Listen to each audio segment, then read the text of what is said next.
Let's dive into the discussions shaping the nation. Last month, Storm Éowyn rampaged across our country, causing havoc in its wake. Our power grid was crippled, with smaller communities especially devastated and left without power for weeks on end.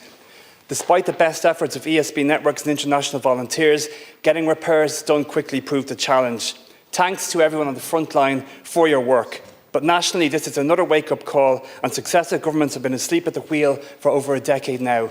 And judging by the last Sinn Féin contribution, it looks like they're supporters of Trump's "let's drill baby, keep the carbon coming," no solution there either. Because we knew the climate was changing. Last month was the warmest January ever, according to the Copernicus Climate Change Service, despite the cooling influence of La Nina. We've now shifted to the next level of instability, and it's only going to get worse until global leaders work collectively to avoid the worst-case scenario. That means us too. This was a record storm that broke wind speed records at 4 stations, hurricane force at 2 stations. It's not a one-in-a-lifetime storm risk anymore.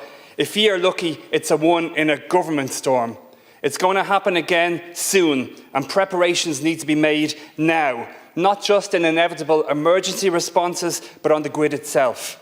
We can't afford massive undergrounding, but we need to make our network resilient. We need localised electricity grids that can be connected to central and regional plants. However, in the programme for government, there's very little tangible plans, just a few vague lines. We need to be explicit and time-based.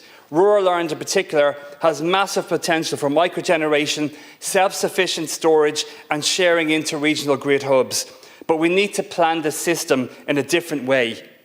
Now, I'll acknowledge there's been more discussion in relation to the water services network, but again, we have no tangible plan for action. We have to wake up and smell the coffee now. We're past the point of no return. We can't be having statements like this in another 2 or 3 years and saying the same spiel again. Let's dive into the discussions shaping the nation.